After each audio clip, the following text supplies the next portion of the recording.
And so, Ben, I really appreciate you asking this question, and that uh, we'll take an interlude from practice and tell an old story. I think And history is very important. So, yeah. this old story we could actually list as the story of nobility of the Sangha in Thailand. Mm-hmm. Okay. And that the key ingredient is Bhikkhu Buddhadasa, my teacher at Mm. Wat. But little did I know who he was when I first met him. That all I got when of him was enough inspiration to leave India and come to Thailand to go visit him. But poor me, and I really mean poor. I bicycled from Bangkok to Wat Suan Mok. How long did that About, take?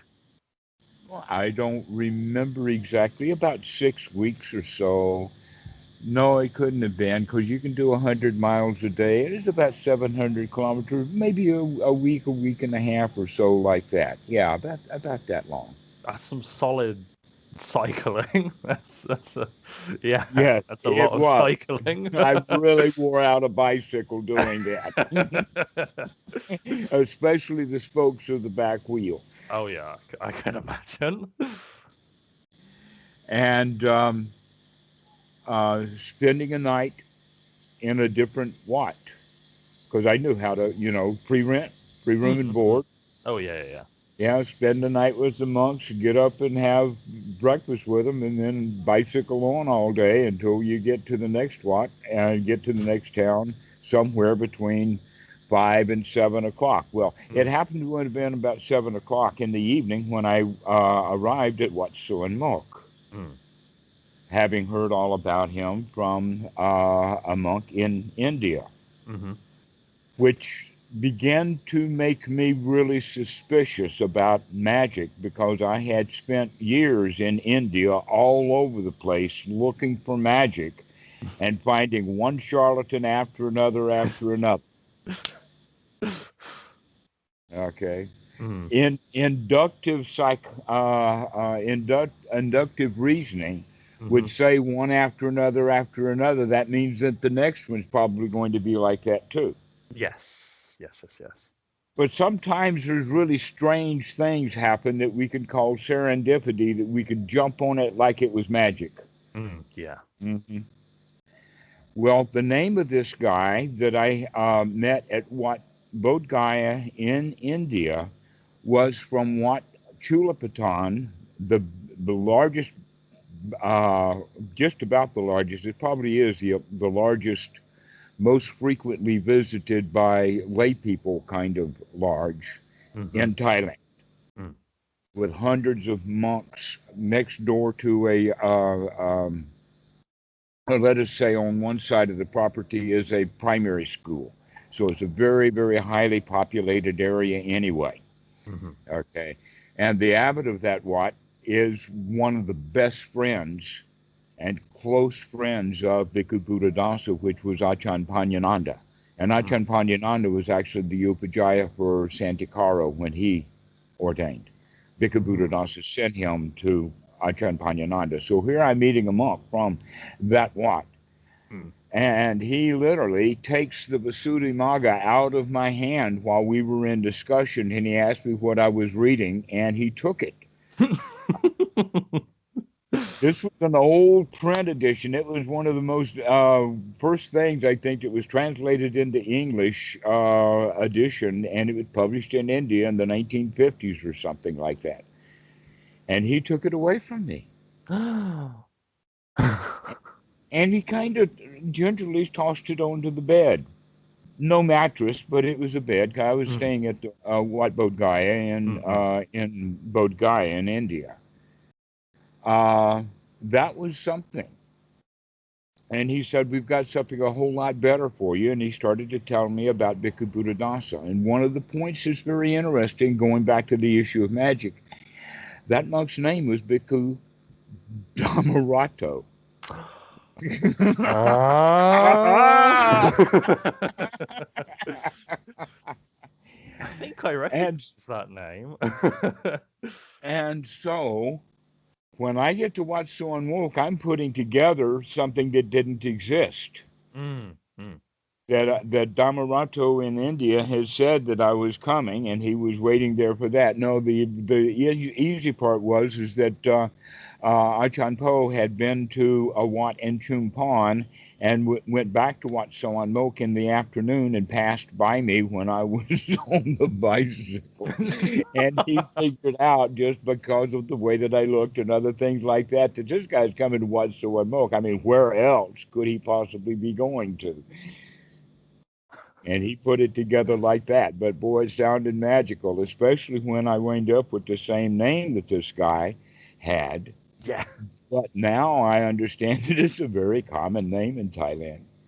Ah, okay, okay. It's Right. very common. Mm.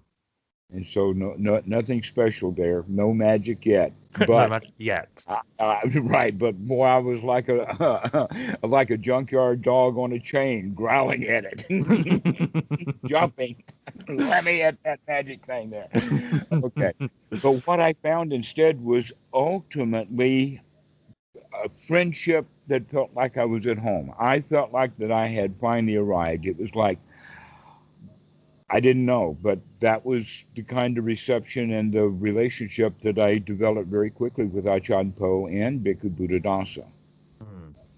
That one of the things that they can see is that I had been practicing at least some sitting practice for quite a long time. Well, that's That good in they're able fact, to recognize that, yeah. yeah, and so they picked that up. Now, shortly after I arrived, Santikaro also arrived. His name was Buddy at the time. We were both lay people, Mm. and that his parents actually came and visited him there.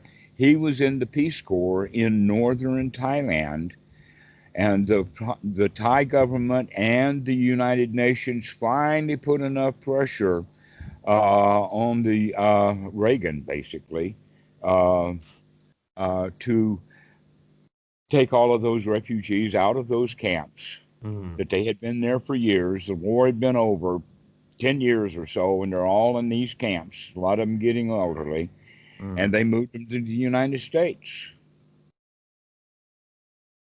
Mm. And at this part of the story, Santa Clara's out of a job. Ah.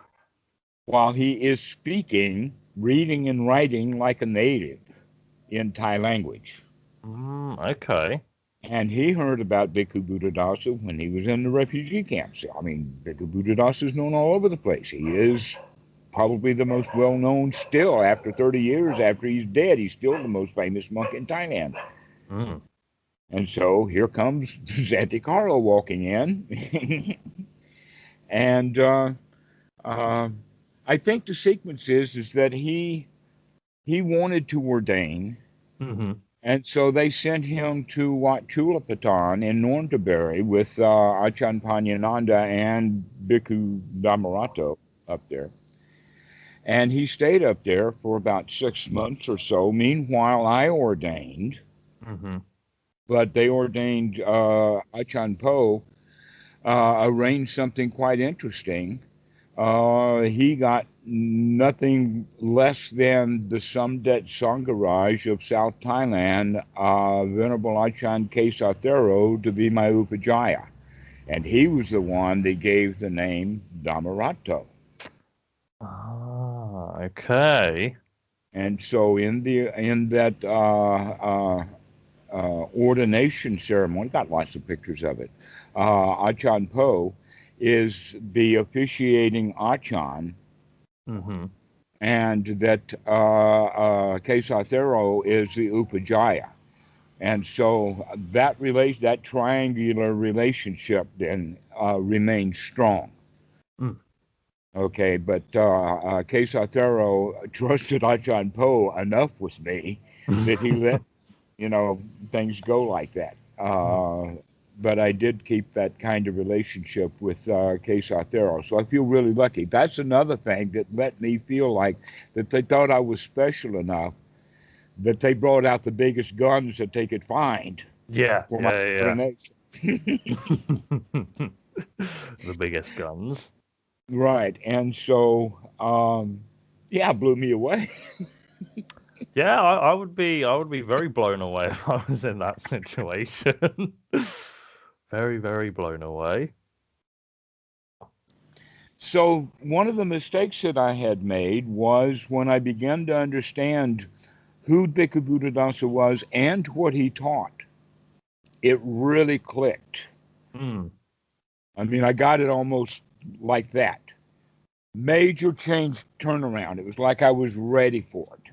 And okay. so from that ordinary Buddhism, looking for magic and looking for deep meditation and all Mm-hmm. of that kind of stuff, into, hey man, wake up, be here now, take a deep breath and enjoy your life.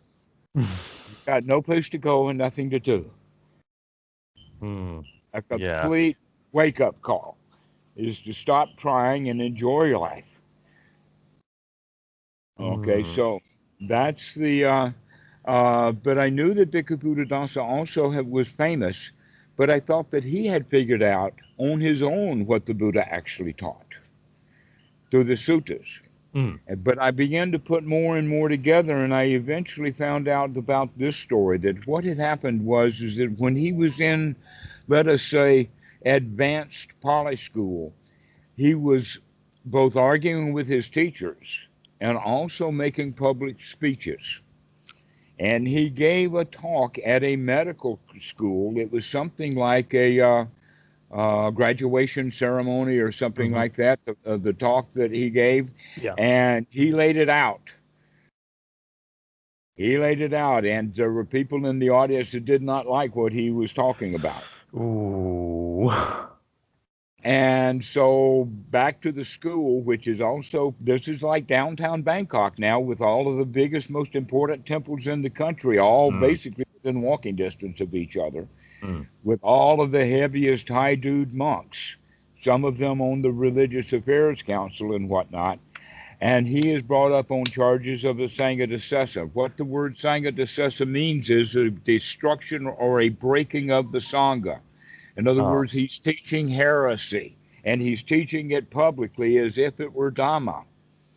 Ah. He's sitting on the pulpit as a monk. Can you imagine, like a pulpit, a preacher in Christianity standing Mm. in front of the audience and say, "Folks, heaven is right in front of you if you knew how to get it. Don't worry about Jesus. He's been dead for 2,000 years, and you missed his point in the first place." There would be crazy outcry. It would Can you be believe it? That's the kind of outcry that happened in Bangkok over Bhikkhu Buddhadasa. goodness. Very, very Because brave. Very brave of them to but do brave that. indeed. But guess Yeah. what? This is the part that makes the story interesting. He had friends that he didn't know.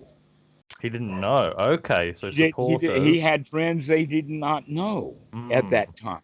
Mm-hmm. And but slowly it became known that um, the trial.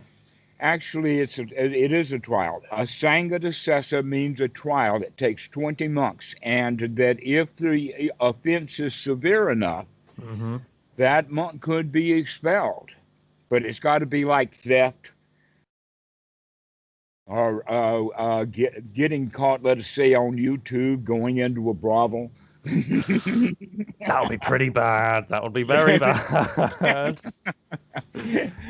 Indiscretions are overlooked, but Yeah. out and out flagrancies. Mm. But the Sangha Dasesa is not an out and out expulsion, but it is something that requires a humbling and retribution and that kind of stuff. Yeah. Okay. Um, Big deal. Mm. Because the Sangha is always built on friendship anyway. Mm. So what it turns out is that some of the monks who were on this council of 20 were noble and some were not. And when they called Bhikkhu Buddhadasa in to defend himself, he could actually do that quite well in the Pali. Good. That's very good. Good for him. Yeah. Yes, right. Which caused then discussions among the judges, which then brought on, so I understand, a Pali research that caused a new edition of the Thai language version of the Pali canon to be published. Mm. This is now getting really interesting, isn't it? Yeah. Yes, because this was actually quite publicly well known, and Mhm. a lot of people were involved with it. But to make everything come back together, because it's all got to fit together, the final sentence was that he was teaching the correct Dhamma to the wrong people. Now that's indicative of what's really going on that I was telling you before, that you don't put your best diamonds in the front case of the jewelry store. You keep them out back You in keep them out back. And here yeah. Bhikkhu Buddhadasa is dressed up at all the jewels of the Buddha, walking up and down the street with it. Showing it off to everyone, flexing Showing it. it Look at off. me. Exactly so. And that began to open things up. Mm.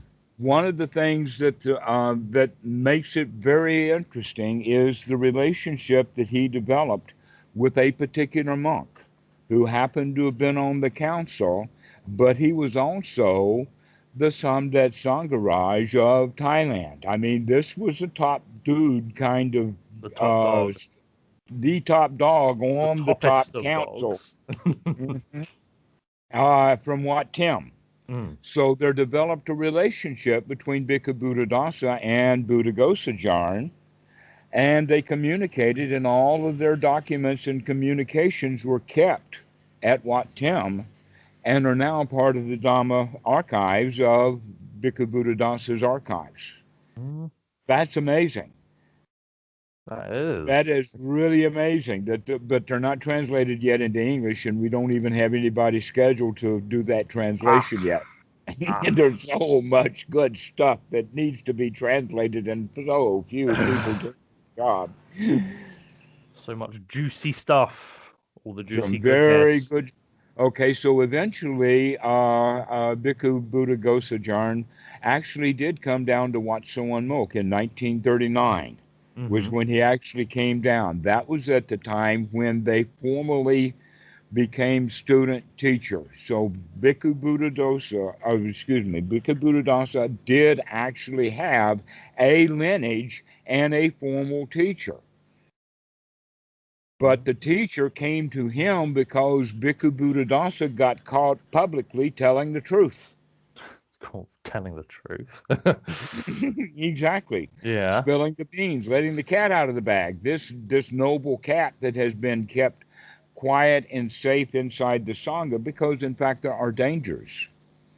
What There's are some of the actually two dangers? kinds of dangers. What are they?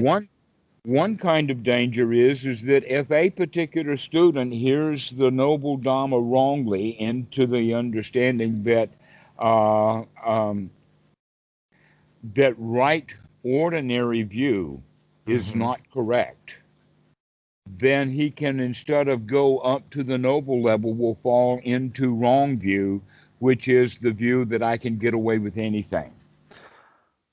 Right. They can then become corrupt. There are corrupt people. Okay, so the Oh yeah. noble Dhamma can take someone that would be an ordinarily good person. You Mm-hmm. start teaching him the noble Dhamma, and he eventually will get corrupt.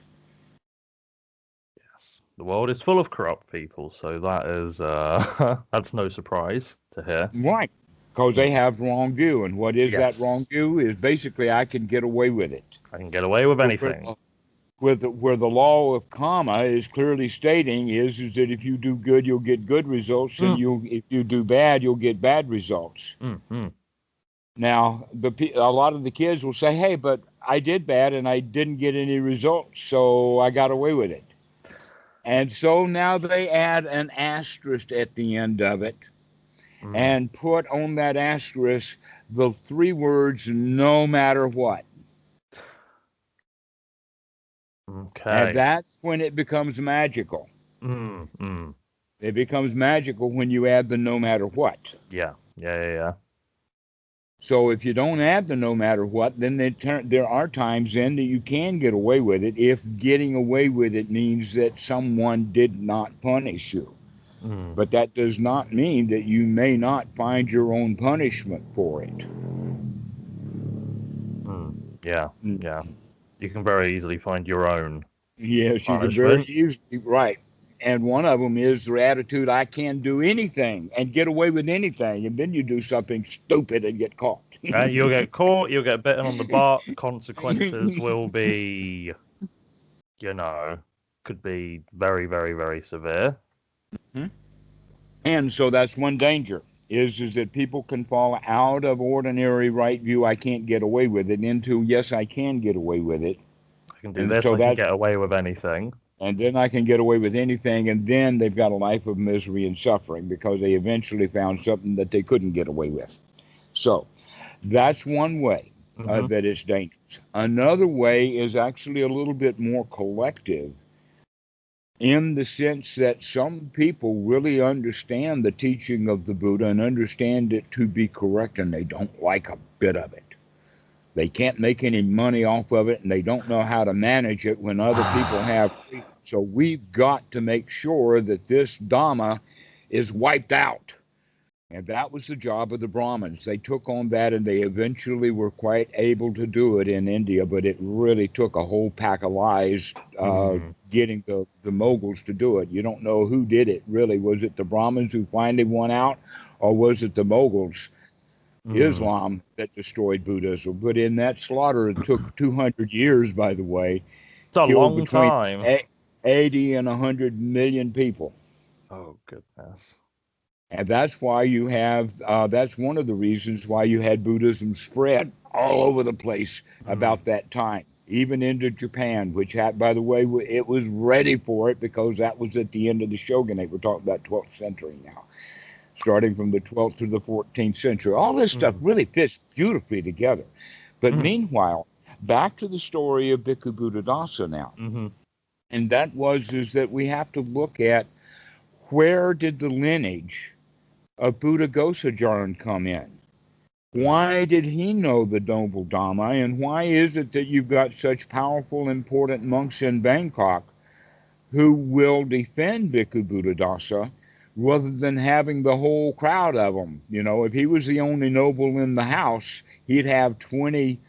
You know, even if they kind of suspected that he was right, they'd still be against him. mm. No, he actually had nobles that were on that council. That's the thing. I mean, the inductive logic says they had to have been for two reasons. One, he's got off scot free.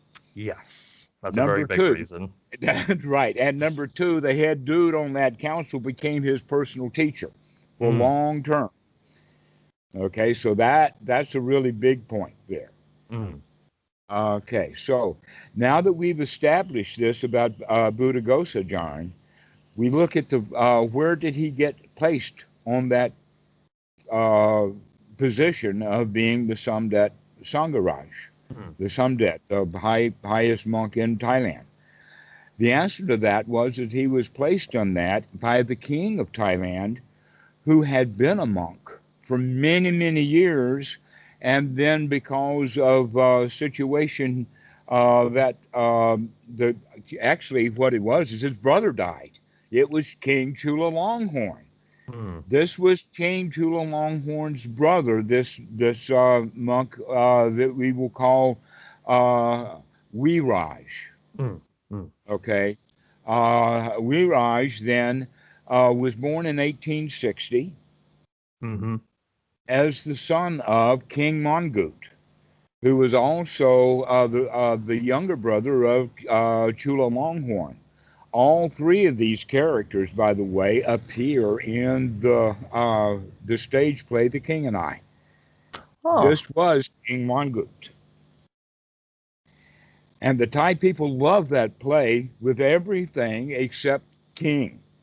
King Mongut was played by Yul Brynner, and it's not that they hated him because he had a shaved head. That was no big deal at all.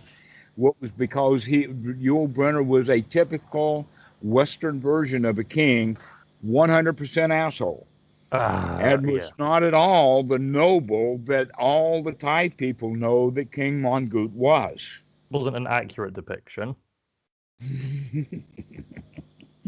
Yeah, so the movie version with Yul Brynner completely missed the King of Thailand because they needed some drama, I suppose, Yeah, yeah, included. yeah, yeah. They gotta spice it up. They gotta dramatize it. They gotta get people going, Right. whoa.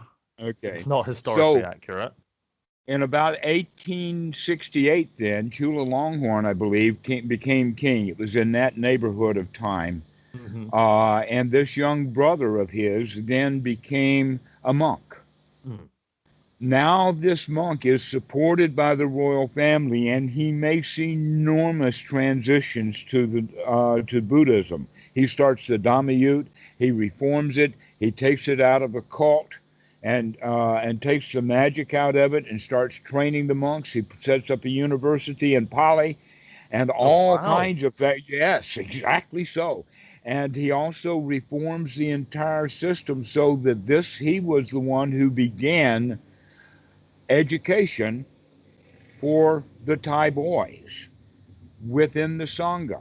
So at those times, and in fact they still do this in Cambodia, is the best education a kid can get is by ordaining as a samanin, a young monk, live with the monks and study with the monks and learn Pali his whole life. And Mm. when he is 20 years old or at the right time, he will either disrobe and join the society or remain a monk. But this is where your really good monks come from. Both Bhikkhu Buddhadasa and Achan Po went through that system, Mm. and I've Mm. actually seen it in operation. Now, here's the interesting question on the side. Where do the young boys go for breakfast? They go on a with a senior monk that passes by the house their parents live in. That's where. So mom and dad sees her kid every day. Ah, that's and they're good. That's very good. and it's well fed. It's a very interesting system that they had. Mm. Mm.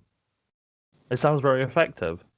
Okay, so this king or this monk that did all of this reorganization and all of that kind of stuff, Mm. then is um, he eventually becomes the king because his brother Chula Longhorn died.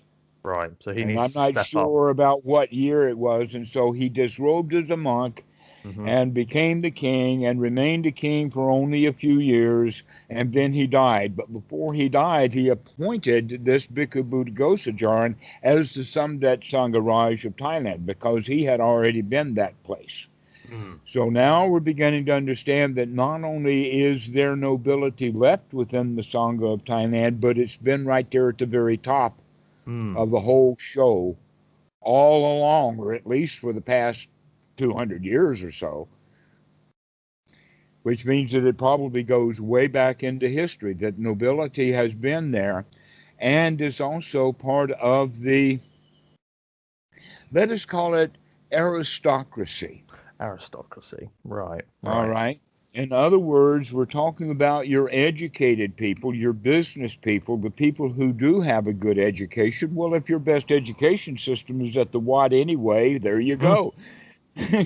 Okay. So it is, there is a phrase in the Pali, Deva Manusanam, Hmm. and that word Deva does not get very well translated to gods. It's often translated as gods and men, but the Devas, it's the same kind of Devas in India at the time of the Buddha, and they are now, as Devas are in Hollywood. Okay. Oh, yeah, it's the celebrities, it's the top, it's the cream, it's the The ones cream who of the are crop. well dressed in public, Mm. especially in those old tie suits that you've probably seen pictures of with the pointed shoulders and all of that Oh yeah. glitter Oh and yeah. all of Yeah. that Yeah. kind of stuff. Okay, Yeah. so Yeah. these are the devas, but they're real people, Mm. but they're educatable by the Buddha. Mm. And then there is the Manu, which are the ones who can think with the front part of the brain, as opposed to those people who live by instinct, which would be then in the Pali is the word the Puttajana. That's the masses. The masses are not ready, but Mm. highly educated people are ready to come out of their magic and recognize that, hey, you can, in fact, fix up your own mind. Mm. That you don't have to pay the barber, you don't have to pay the monk to get a haircut in the next life. Mm. That the Dhamma is all the shears you need.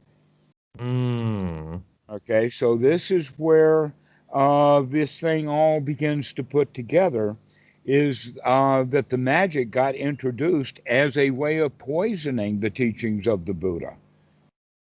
Because that's what the Brahmins had wanted to do all along.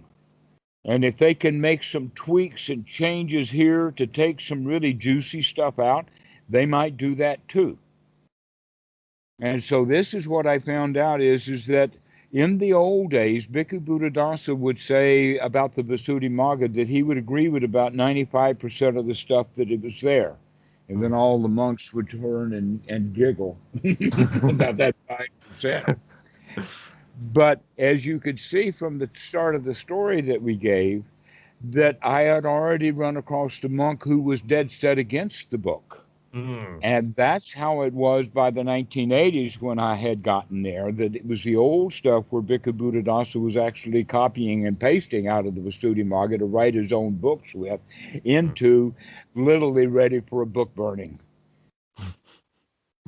Okay, and Mm. one of the things I have recently discovered, I'm not even sure if Bhikkhu Buddhadasa knew about himself, Mm.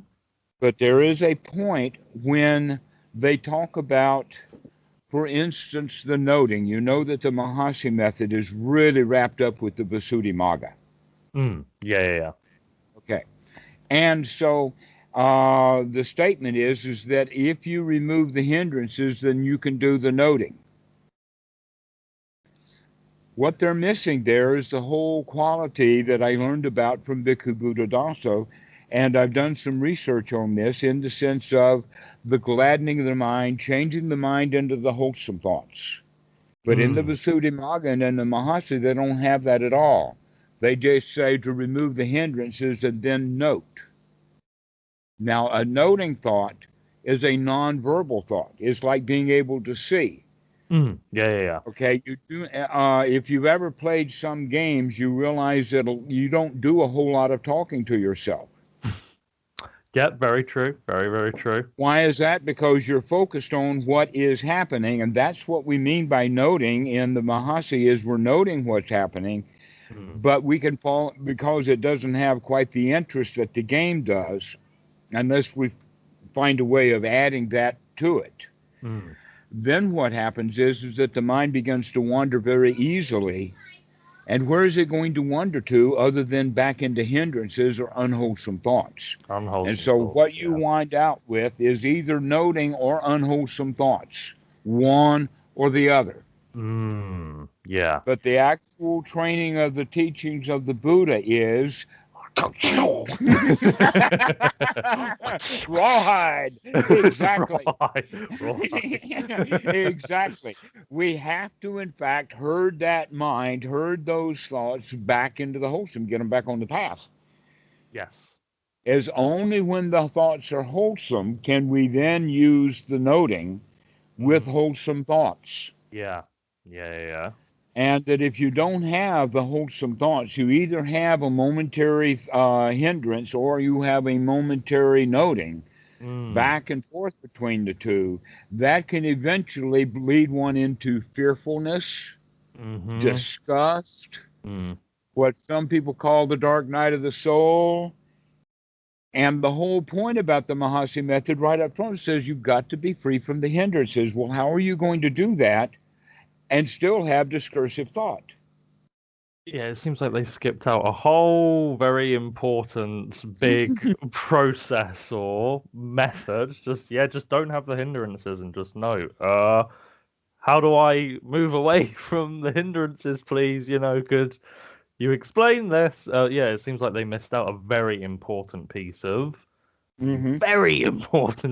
information. question now would be, was that actually done intentionally or what? Hmm. I mean,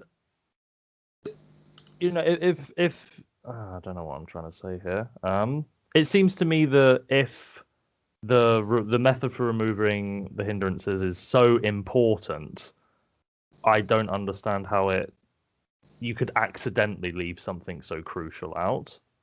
Unless there's Especially since there's so many suttas that try to push it back in with a sledgehammer, exactly, even. exactly. There's so many ways in And which you it tries to almost get. have to ignore those suttas and Mm, stay most specifically with the Satipatthana Sutta mm, and its backup of commentary and the Visuddhimagga and stay just down that one narrow path is the only place that you won't run headlong into wholesome thoughts. mm. Why intentionally leave it out? I don't. Come on, everyone's trying to All right, remove suffering. if you are in fact not wanting the Mm, real Dhamma to spread mm, because your family made money off of the ceremonies, then you might in fact want to place some people on the inside. mm, Okay, and this happens in many places. I mean, this is all about the Council of Nicaea and all of the book burnings that were done after that in order to get a unified story, because Constantine didn't care what they came up with so long as they all agreed. mm. Okay, so it can be that kind of thing. But in the case of the Visuddhimagga and what happened with the original monk Buddhaghosa, Mm. was that he was Indian Brahmin, and that he actually, well, for him, learning Pali was no big deal because he already spoke the native languages there anyway, which Pali was the native language. And so Yeah. he was the one that put together a lot of the commentaries and then wrote the Visuddhimagga. Mm. But it was a committee action. It's a very interesting work in the sense that it actually follows a particular sutta. Mm. Mm. The sutta that it follows is Sutta number 24, the Chariot Race. The chariot race. Right, the Chariot Race. Mm. And how, or not a chariot race, the Chariot Relay, excuse me. Really? Okay. Okay. Okay, a chariot relay, in the sense that to go from this city to that city, the king has to take a chariot, Mm-hmm. and it's a 7-day journey. So he takes a chariot to the first roadhouse, and then he takes a chariot to the second roadhouse. And so in the sutta, this is how it gets its name, the chariot relay, is because it goes in the sequence. Actually a conversation between some visiting monk and Sariputta. And Sariputta is checking this guy out to see if he is really actually worth being able to teach the Dhamma. There are ways. There are ways to find out if someone is noble. Okay. Okay, many ways to find out if someone is noble or not. Such as. Oh, it takes one to know one, but sometimes it takes a long time to figure things out because you really don't know what's in the mind of a person. So you have to watch behavior Yeah. and speech and friendliness and kindness. And is he in a hurry to go someplace? Is he asking you for things? There's a whole litany of things that you can figure out. There's a big old list. A long list, exactly. Big old list of mannerisms. Hmm. Mm. So, not hard to do if you know what you're looking for, Right. and you just Right. figured out, right? You just look at the fetters and you say checklist, checklist. Okay. Tick, tick, tick, tick, tick. Okay, this person's pretty noble. All right. So, um, back to the Visuddhimagga Mm, and the point that we were making was that because I actually had a conversation with Bhikkhu Buddhadasa on this and several other very surprising topics. mm, And that was the Visuddhimagga intentionally poisoned, or was it done out of ignorance? mm. And me being the Westerner that I would be, would take that it was poisoned, that Buddhaghosa knew exactly what he was doing. Mm. And Bhikkhu Buddhadasa would take the position of giving him a break, but the only break we can get him is that he was a fool rather than a charlatan. Those are the two choices. Yeah. Yeah. The likelihood of him being a fool is very remote. The Uh, likelihood of him being a charlatan is extraordinarily interesting, and there are still people trying to, actually uh, make some proofs about that. But yeah. this is one of the places. There are many places like that, little places. A lot of it has to do about the self, because the Visuddhimagga is very clear about there's no self in some places, but then it leaves doors open and holes and things that the sutras don't. That the sutras themselves plug these holes up. Mm. Okay, so this is the story, by the way, of Bhikkhu Buddhadasa, is that he was a noble in Thailand that was not part of the aristocratic nobles of the Dhamma, Mm. but he was invited into literally the inner group of the Old Boys Club. The old boys club. The really, Mm. literally the Old Boys Club. And Yeah. these guys Yeah. know how to be boys in a very high class, noble way. All right. So, and they knew that, knowing, and in fact, they began to also, I think, encourage him to, let's go ahead and let the noble Dhamma out and open. Mm. Let's stop with the magical stuff and giving the people almost the whole show, but Mm. leaving a few key ingredients out here and Yeah. there. Yeah. And so this is where we come to with Achan Po has asked me, when I'm on the internet, only teach the noble Dhamma, only teach the supramundane. The Pali word is Terra Loka. Terra Okay, Loca. only the Terra Loka Dhamma. Excuse me, got it backwards. Loka Terra. Loca Loka Terra. Terra. Ah. Got it backwards. Loka Terra, right. Above the world. Above the world. Loca Terra. To be Mm. above it all, to be out of, uh, and when we say out of the world, in that regard, we would mean to be out of the competition Hmm. or out of the critical mind. The Yeah. mind of yes and no, the mind of I like this, I don't like that. This is good, this is bad. I want this, I want to kill that. Mm. That's all ignorant way of looking at it. Okay, that's suffering, wanting Mm. things we don't have, trying to get rid of stuff, right? That's critical mind. And Mm. we are famous for it in the West. We even hire Oh, people to be yes. critical. Critical thinking. I remember Critical, learning it. I exactly. remember taking a critical thinking module in college, and Exactly. And it's guess so what? You started, ingrained to us. and you, and every one of us who has that ingrained to us, start to turn it on ourselves and be critical of ourselves. Oh yes. Oh yes. hmm Stop it.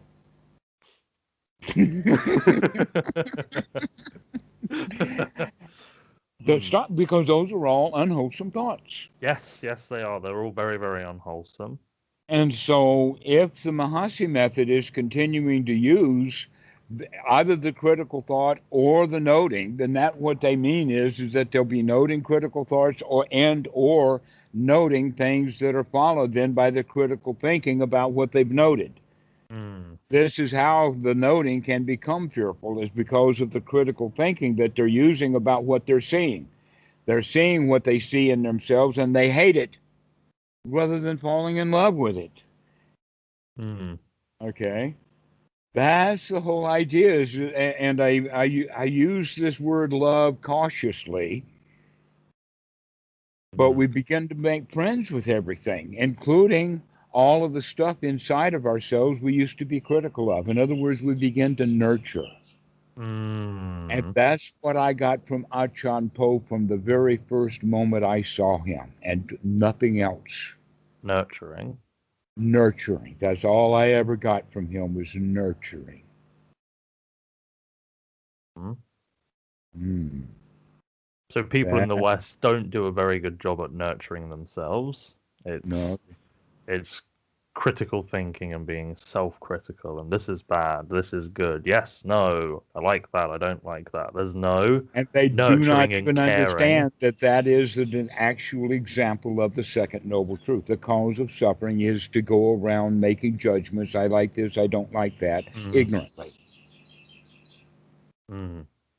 That's the thing that 95% of people don't realize that it's a bad thing and that it's causing them and doing them a disservice and causing Mm, them suffering.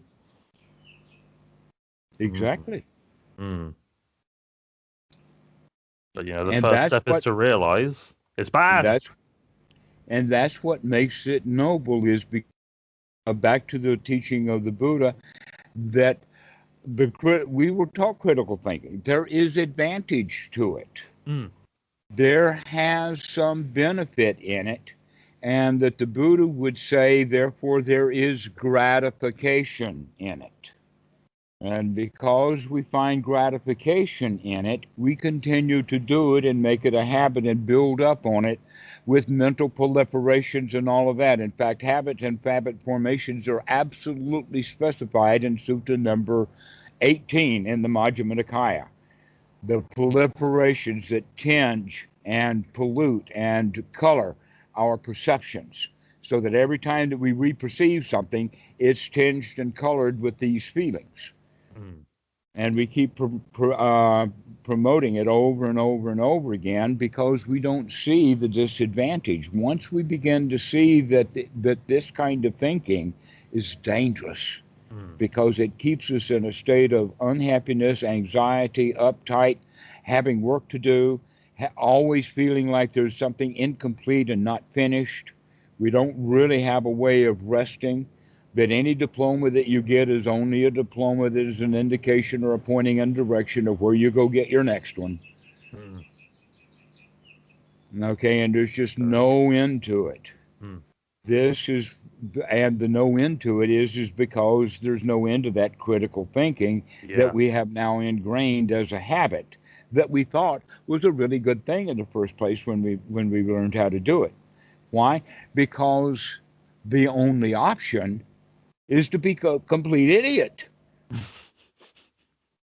All right? Yeah. And they talk about that in the sense that the people who go to prison generally, I know that it's their big racial component, but a lot of it has to do with stupidity, Mm. and that the black race is often kept stupid, intentionally stupid. They keep them stupid Mm. so that they would be the ones who make the mistakes out of stupidity. And what is the big stupidity? The big ignorance is I can get away with it. And we Okay. come right back to that. No, right, exactly. So all of this stuff runs in circles. Mm. So um, that whole idea then of the wrong view, we can see that critical thinking then is ordinary right view. Mm. And this is the one that has the promise in it. This is where the karma comes in. Oh, if you do good, you'll get a good result. And if you do bad, you'll get a bad result. Where does good and bad come from after all? The reality is that when you do something, you often don't know whether it's going to be good or bad. Mm. An example is buying stock. When you buy that stock, you will not know whether that was a good move or a bad move until you sell the stock. And when Yes. you sell it, then if you made a profit, then you can say it was a good purchase to buy it, but maybe it was just a good time to sell. And we don't Mm. know. Okay, so what was the good and where was the bad in all of that? Mm. Actually, it's the results determine the goodness or the badness of the action. If you like the results, it was a good action, and if you don't like the results, it was a bad action. Mm. And then we have the whole idea of mixed. The mixed comma. An example is that is the referee is out on the field on the most famous game of the year, and he throws a Hmm. penalty flag. What happens in that stadium when he throws the penalty flag in front of all those crowds pre-COVID? Half of them are going to go, yay! The other half are going to go, Yeah, what? yes, exactly. So was that a good call or not? It depends upon which side of the stands you were sitting in. Yes. All right, it was mixed. Some people like it, some people don't. In some Mm. cases it was good, in some cases it was not.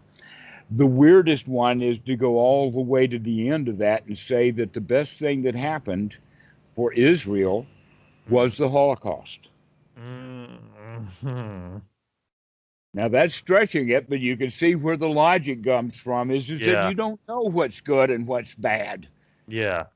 You just don't You know. don't know what things will lead to. That clouds have a silver lining oftentimes. And so this Mhm. whole issue about doing good to get good results and doing bad to get bad results is poisoned. Mm. And if we think that it's going to give good results, that good action gives good results and bad action gives bad results, that's just stupid. That's just ignorant. Mm. But it's a higher class ignorance, then I can get away with it.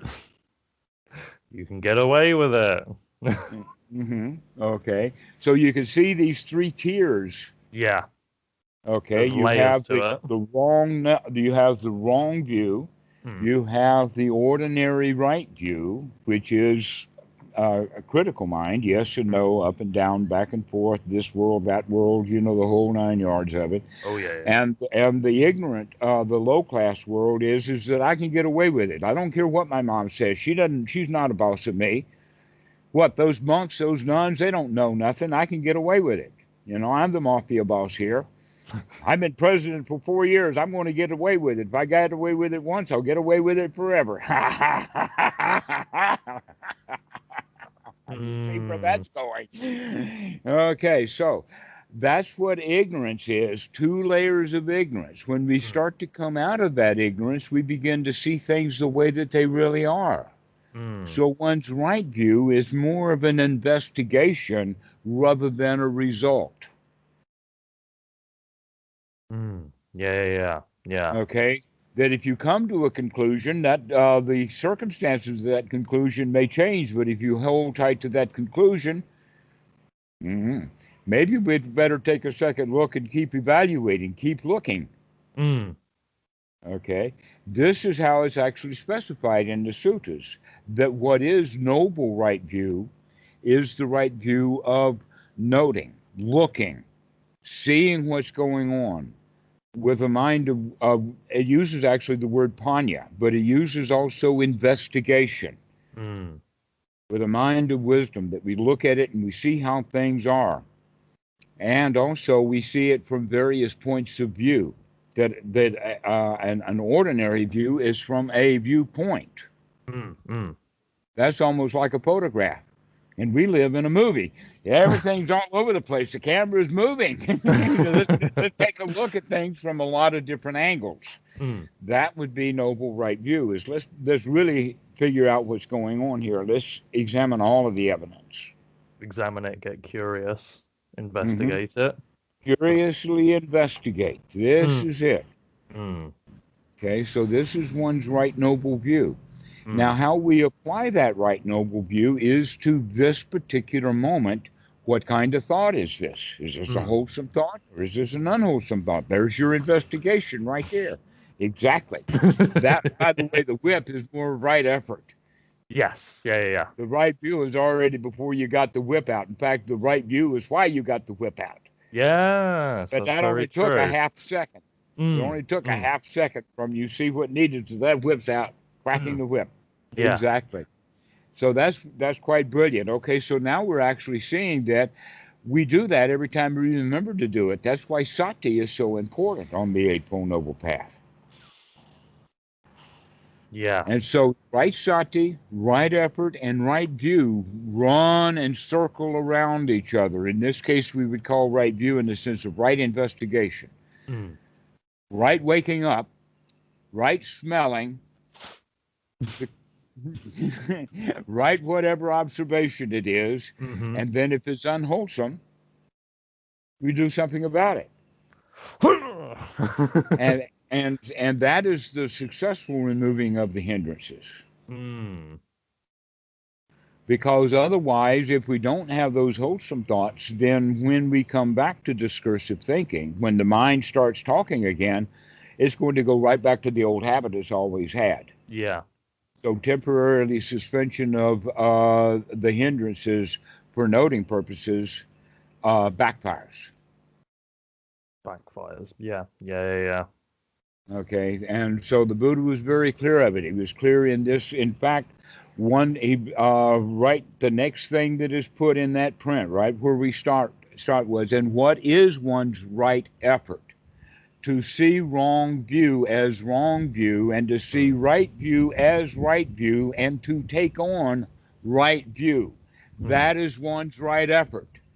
That's why they run and circle around each other. Mm.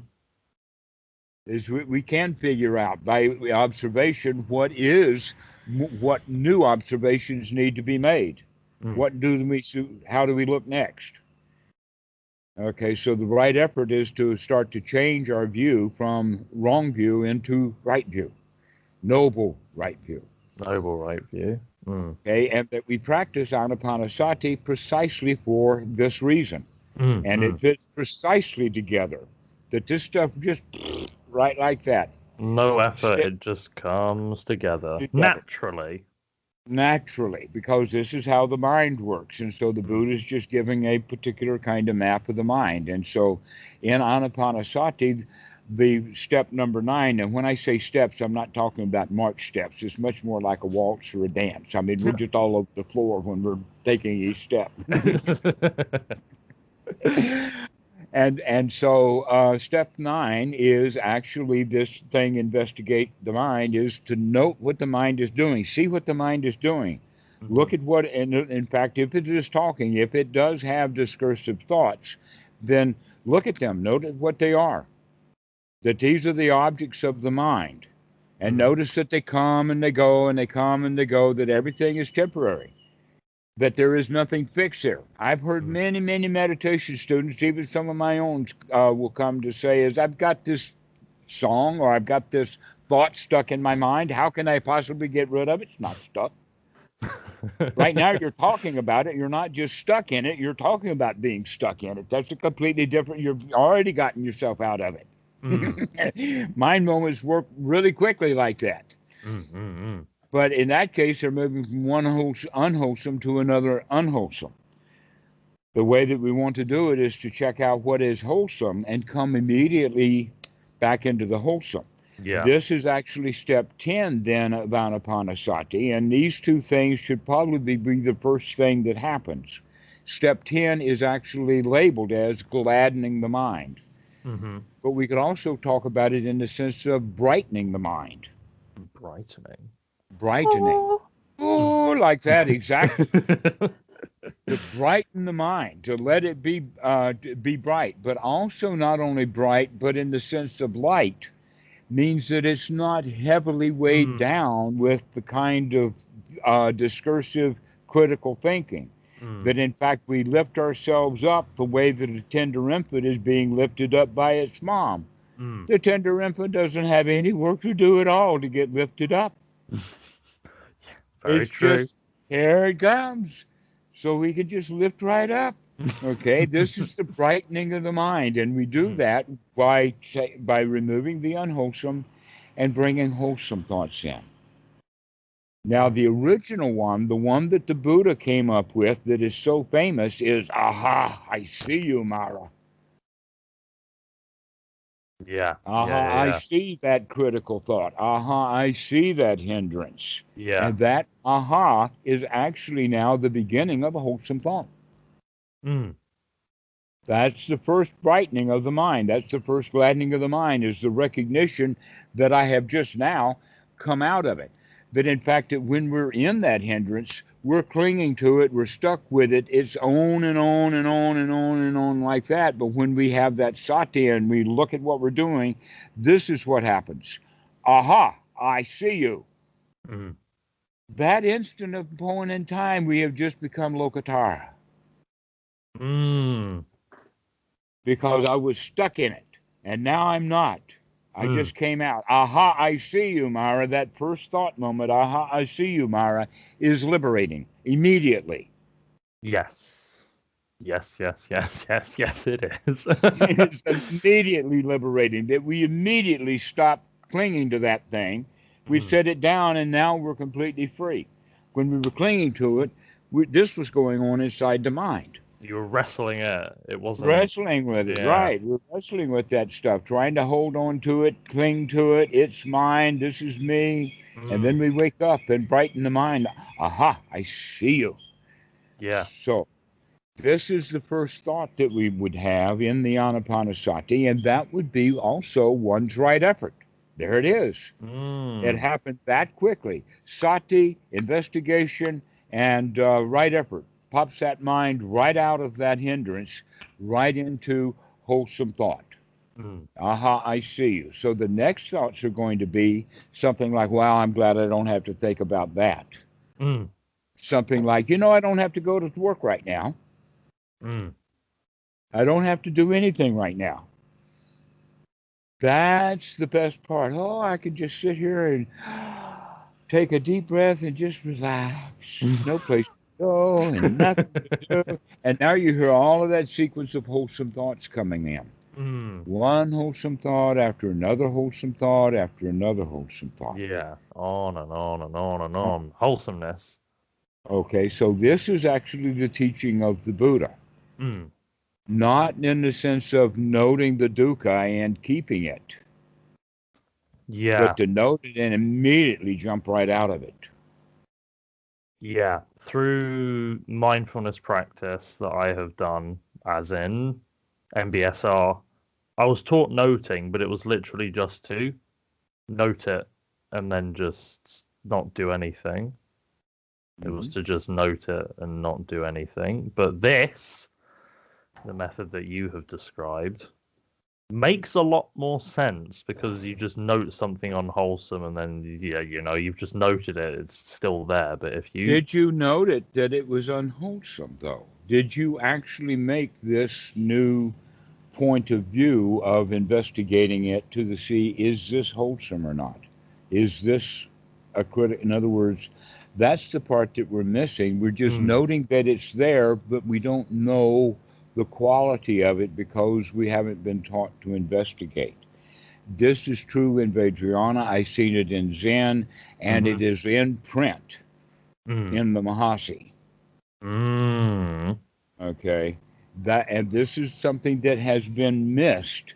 That was the actual teachings of the Buddha, that goes along with the nobility. And mm-hmm, so mm-hmm. this is why everyone's got the idea that there are no nobles left. You probably heard that. It's Yeah. been centuries since there's been any enlightened beings, but we'll still struggle. I'm sure someone around here will figure out what to do.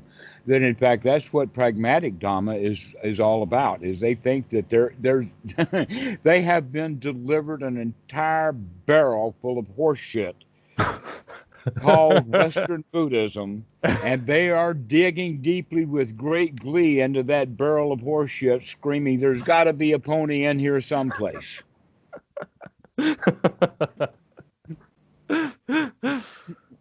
Ugh. That's the last half of an old joke, I know. But you get the point. Yeah. Okay, what they don't understand is the noble Dhamma has already been there. So it's been in the Sangha all along. Mm, Is part and parcel of the Sangha. And that's what's been missing in Western Buddhism is the Sangha. That they've got ideas about the Buddha, but they don't have a whole bunch of Buddhas running around. They don't have a bunch of nobles to befriend them and to tell them to chill out and have a ball. All they have is cooperation with each other that looks at least as much like competition as it does cooperation. In other words, Western Sangha doesn't yet exist. If it mm, does, it's in pockets. And then that little Sangha will be in competition with the Sangha down the road or in the next state. mm, That the real Buddha Sangha that I know about in Thailand is all of the monks are in it. mm, mm, mm. And that the higher up in the hierarchy of how many years you've been, you tend to go up with that class. So the really old monks, they already know each other all over Thailand. Mm. This is why Bhikkhu Buddhadasa became famous the way he did, was because he was so well known amongst the Sangha.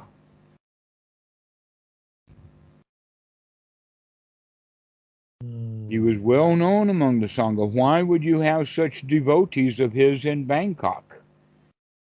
if they didn't have that kind of connection going Yeah, on.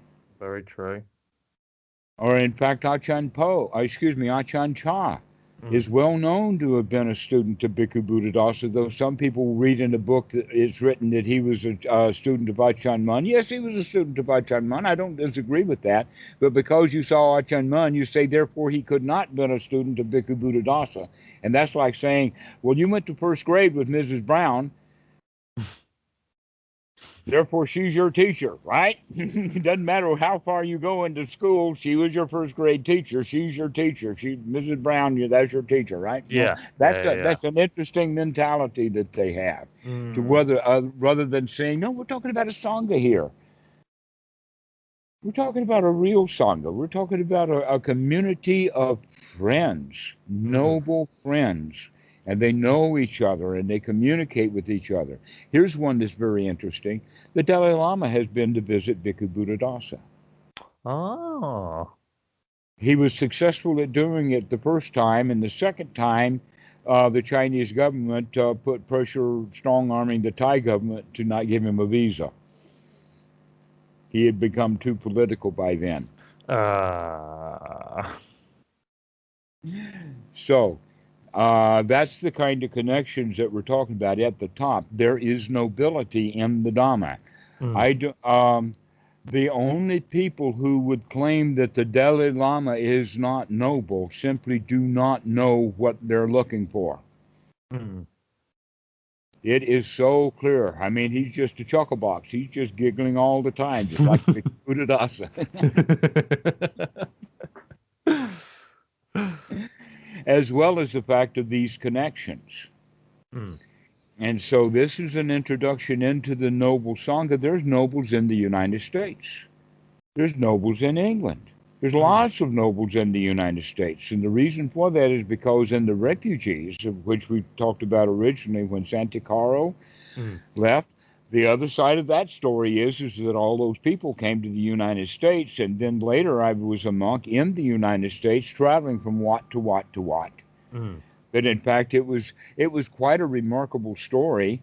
I had a young man who had ordained in the Lao system, and they were staying at Wat High Point, which is about 30 miles south of Wat Greensboro, and so he would come up often, and we would Mhm. talk about the Dhamma because he knew Lao, but not as well as the monks would be speaking Lao. Right, right. Okay, he Okay. knew Lao, but he knew English. Okay, and so he became my student. Well, guess what? He ratted on me. He ratted on me, and I was summoned to one of the big monks in Colorado, in Denver. The abbot of the Denver Wat happened to have been his uncle, as well as another monk, and so he and his uncle, who had been newly ordained and was staying in High Point, North Carolina, we all went to Denver to Mhm. stay. And that was when I found out, guess what? The Lao have nobility also. Mm. The noble had summoned me. And that really helped to get into that Lao community. That was really like I mean, the door just literally, not just the door opened, it literally kicked me in the butt, getting me, that's how it almost feels is that, because I wasn't quite expecting that. Because in fact, I knew what to ask for within the Thai community. Mhm. All I have to do is mention Bhikkhu Buddhadasa and look at the reaction. Everyone's like, oh. Or, yes, I know him, Mm, which is mhm. the more response that you get in the watch. Mm, mm. That Achan Prasert, who was the abbot of the Wat in Fremont, California, very close to San Jose. Mhm. Yes, he was also a student of Bhikkhu Buddhadasa, so he and I had good times together. And then in Chicago, in fact, this is a big one. A monk that I knew in Thailand in the 1980s at Wat Mhm. Suan Mok was the abbot of a Wat in Chicago. Oh, okay. And we knew each other already. Aw. And Mm. so This is how the noble Dhamma is well known in Mm-hmm. the West, but only by mostly monks who don't speak good English. Mm.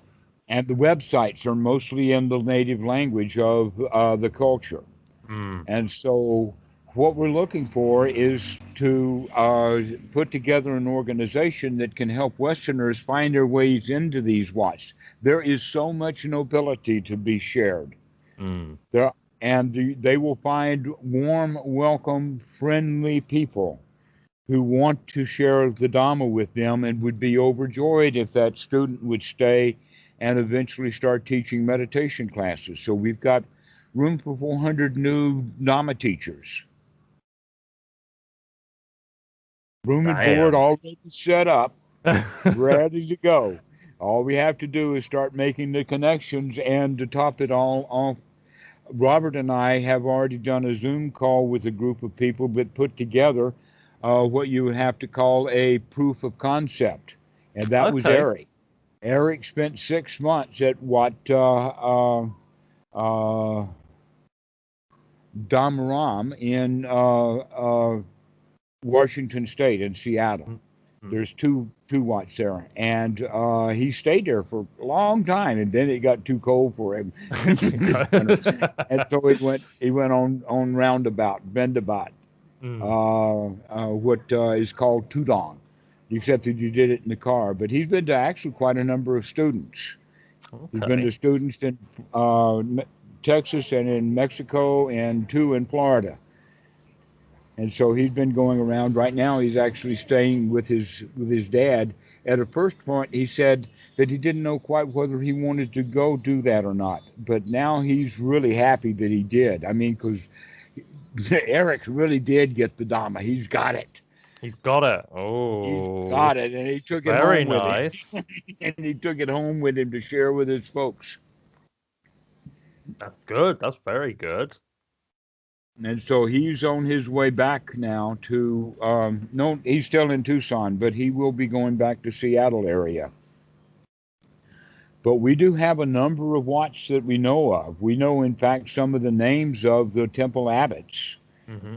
and that we've got information. So we're going to be putting all of the Watts names and listing on all of that kind of stuff into our website, the Open Sangha Foundation. Okay. Okay. So that we can start having people connect with the Mm. local Watts and then check in and see, to leave some information about it and whatnot like that, with the kind of hope that many people will find it possible to. The actual way to do it is to go visit, to go Mm-hmm. visit again, to Yeah. go visit and linger, to go Mm. visit and spend the night. And once you Mm. spend the night and now you're there the next morning, now they're going to look at you. Okay. And then you begin to spend the night occasionally. Mm. Then you spend a weekend or two having a private retreat. Say, I come in and do the Mm. retreat. They'll invite you to eat with the monks or beside them. And that's how the connection's starting to make. And then you can get to be a chauffeur for the abbot when he's going out to do ceremonies for the lay people. And so Mm. that's a way of spending an hour or two with the abbot Mm-hmm. of the Wat. And so that's what I did at one time, and so has Eric. I mentioned that was something that he could do, and he Yeah. volunteered for it. He was really glad that he did, because that really put him in good with the abbot of being a chauffeur to the monks, taking them around and whatnot like that. It's really valuable. Mm. So we can actually do that kind of thing uh, in a big way. Mm. We can do that in a really big way. Like I said, we've got probably about 400 Watts altogether in the United States. I know the last time that I talked to Achan Reed, he says that now there were 200 Thai Watts alone. Okay. Just Thai Watts that, and that's more than I knew, because I knew that there was close to 100 about 10 years ago. So that's doubled in 10 Doubled. years. That's really good. That's really, really good. And also the Lao temples. I went to a lot of Lao temples because during those years, that's when they were ordaining the temple, the boat. They were building fancy places. And so now, naturally, every Lao monk who could get to that ceremony would get to that ceremony. And so it Oh, was yeah. always, so I've done maybe 20 ordinations of buildings for it. It takes a Wow. whole weekend. It takes a long time to do it with a lot of stuff going on. Hmm. A Uh, lot of buildings. including including a buried treasure under each one of them. It's a That lot is of buildings. well blessed and well concreted and well hidden, Oh yes, oh yes, of but course. always at the right dimension, so that if you know where it should be, you take your pickaxe in there some night and you'll get several $1,000s worth of goodies. But please don't do that. I'm sure the sorts of people who would be visiting wouldn't do something like that. No, You would hope. no, You would hope. it's really not worth the effort, and you're certainly going to get caught. Oh, 100%. There's no way you're not going to get caught if you try and do something like that. uh, so what I'm getting at is that these Watts, these temples, all shared a commonality. Hmm. They were overjoyed for me to be there. Yeah, yeah, yeah. They were all very happy. Very, very Very happy to happy have that you I there. was there. I was always welcome, Hmm. and that's part of the friendship of that it wasn't that I set a certain criteria, Hmm. but that's the way that it works. That's the way that it operates, yeah. Hmm. That monks are not critical of each other. In fact, I was cured of that at Watch Someone Milk. I said a derogatory remark about Santikaro very early in the game, and I won't go into it except that afternoon I was visited by a whole delegation of monks. I learned I Ooh. learned my lesson, and I'm glad I was able to learn it so easily. But it Mm. was that was a slap. You do Ooh. not criticize others. Yeah, it's good that, you were able to take it on board well and learn it early on. Hmm. Ooh, scary. Well, that's why the Sangha is built on friendship. Mm, Or the whole show is all about how do you learn to be friends? How can you learn to be friends with yourself? That's what the Sangha is all about. It's a it, it's a friendship training camp, friendship and training. some of those in training have been training for now 60 years. It's a good way to look at it. Friendship training camp. It's a very Hmm. good way to look at it, yeah. Yeah, and so it's a training in friendship, learning how to be friends with everything. Mm, And so this is, in a nutshell, quite a lot about Thailand and mm, the Thai Sangha, mm, and that it is a living, working, breathing, delightful way to live one's life. But you mm. don't have to ordain as a monk. But somehow when Buddhism got to the West, it's like a jigsaw puzzle with a couple of pieces gone. Mm. Yeah, that's what I've really come to realize. Very, Okay. very important, juicy puzzle pieces, which were mysteriously left out of the box. Hmm. Well, here's an interesting way of looking at it, Mm-hmm. and that is that isn't the goal for the noble to be able to have a mind that's pure? Mm, mm-hmm. Okay. Is that purity of mind meaning completely thoughtless, or is someone who has a pure mind able to think? Able to think. Okay, if he's able to think, wouldn't he be able to think in wholesome thoughts and not have his Mm-hmm. mind polluted with unwholesome thoughts? Okay. Yeah. How is an ordinary individual who is practicing to become this, how is he going to be able to get to that state? If he is practicing merely a noting technique, Mm. then the idea is that if he continues to note, that these things will somehow fade away and that his mind will become noble. The Mm. answer to that is, what is the causality for this fading away? Is it not that by the noting and actual noting and being able to note, he's actually noting and seeing that it's dukkha now? And Mm. by able to see that it's dukkha, then he can plot an escape. Mm. Mm. Wouldn't it have been better if we had 20 years before he figured it out for himself that we just kind of mentioned it to him? Yes. Yes. Yes. Yes.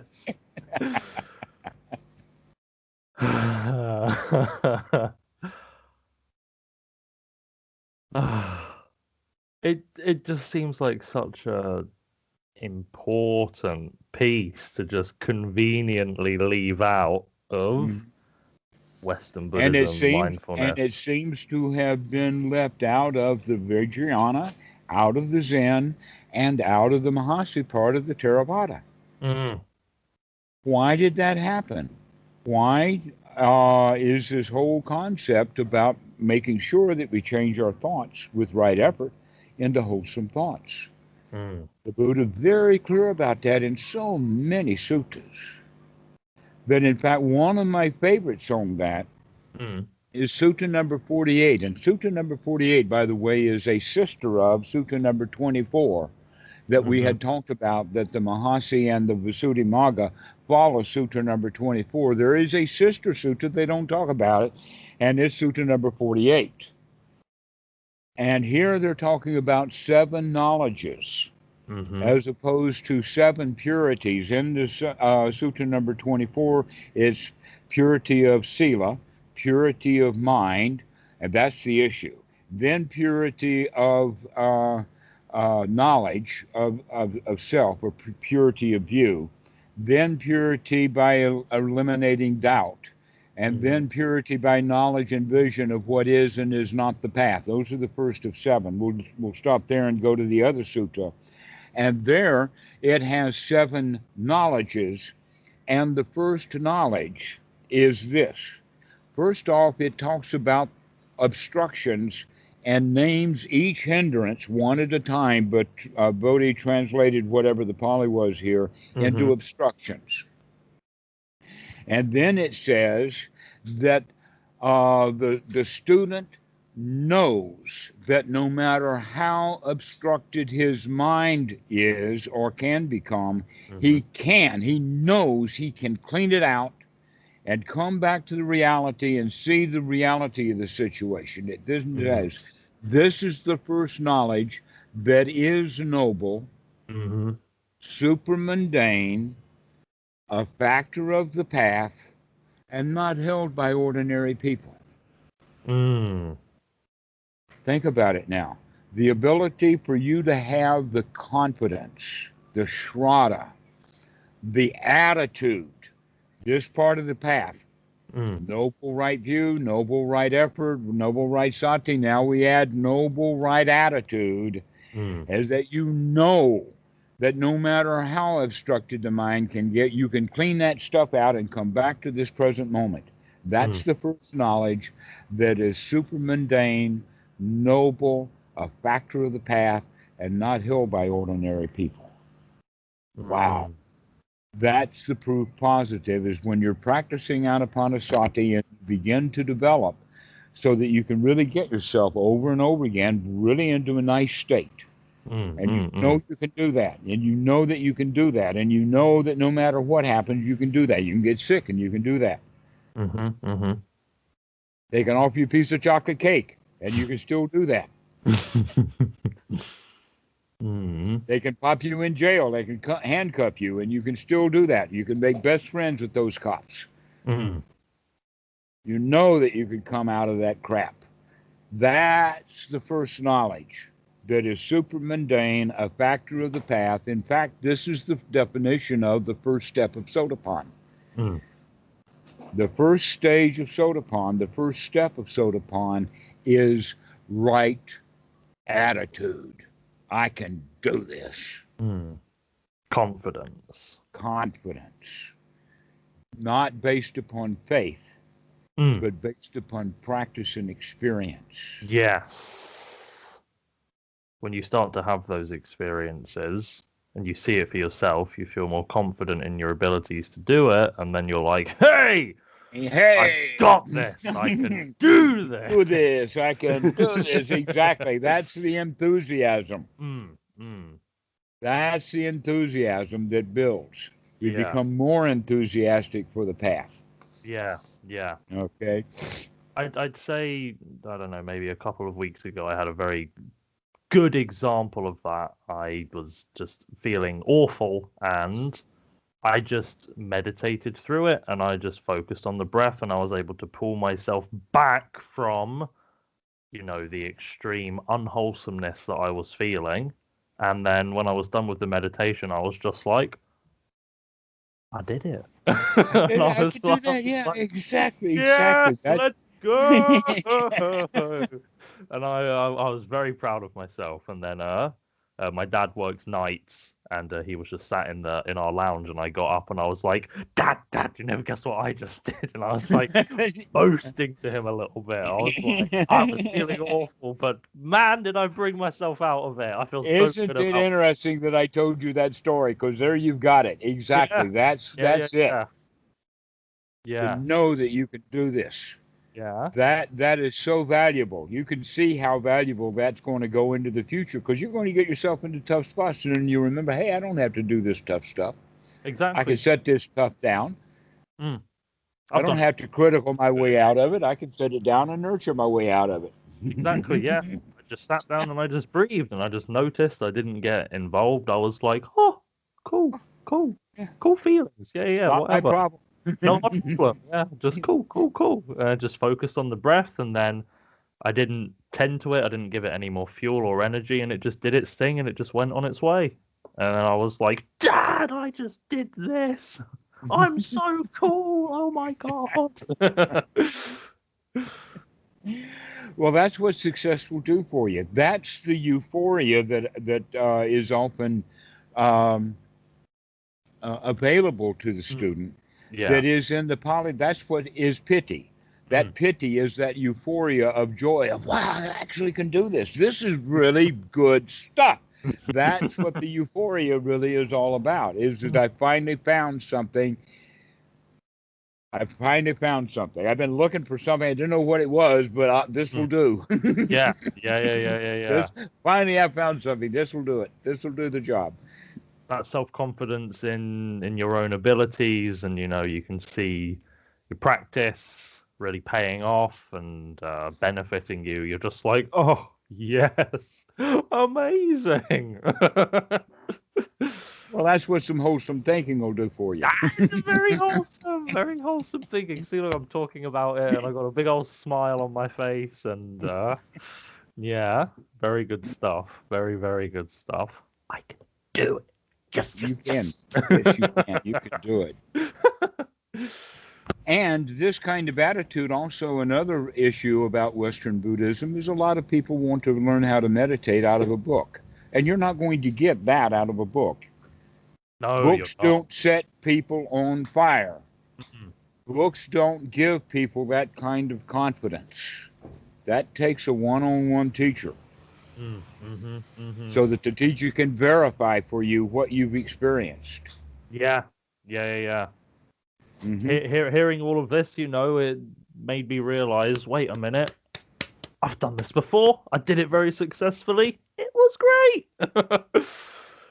I won't get that from reading a book or anything like Hmm. that. No, Exactly. it's very true.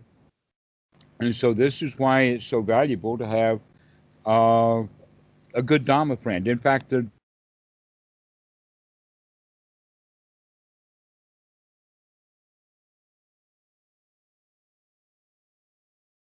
Please don't be me.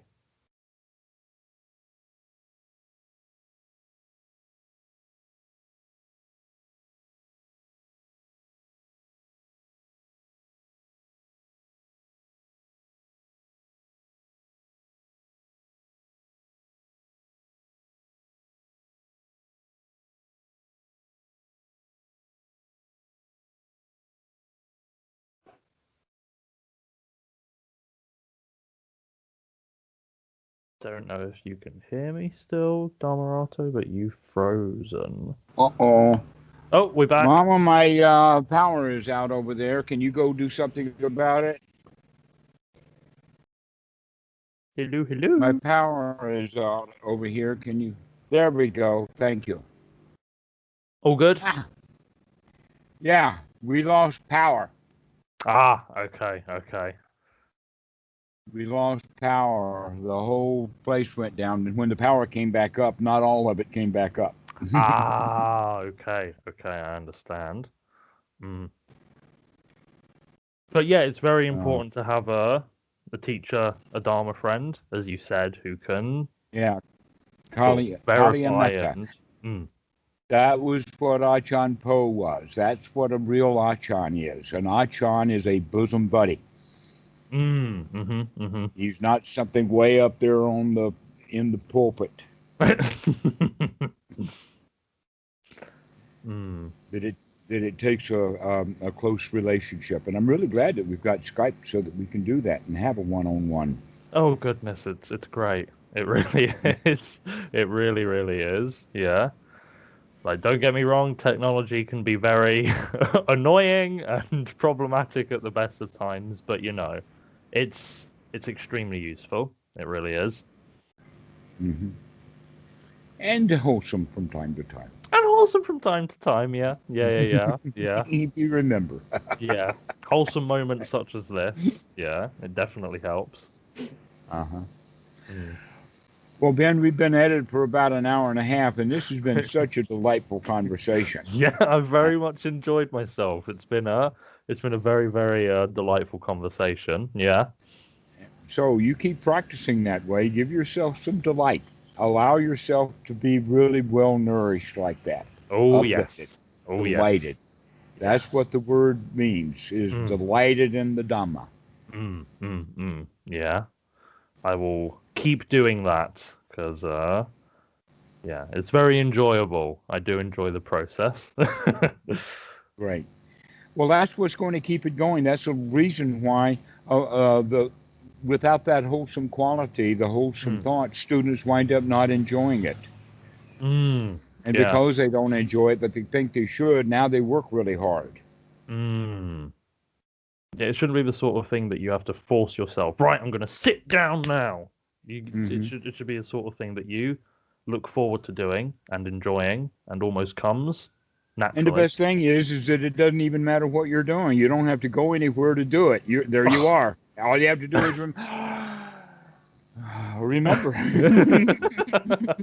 That's all you. It's completely free. Completely free. You just gotta remember and. Exactly. Very nice. Very nice. All right. We'll see you later. Yes. Well, See again, you and later. we'll continue on with this. I'm glad that you enjoyed our little talk about the history of Buddhism in Thailand and the nobility Very of it interesting. Very, very interesting. History, very important. So I very much enjoyed today's conversation. Thank you very much. there. Okay. See you. Alrighty then. See you later. Okay. Bye. Bye-bye.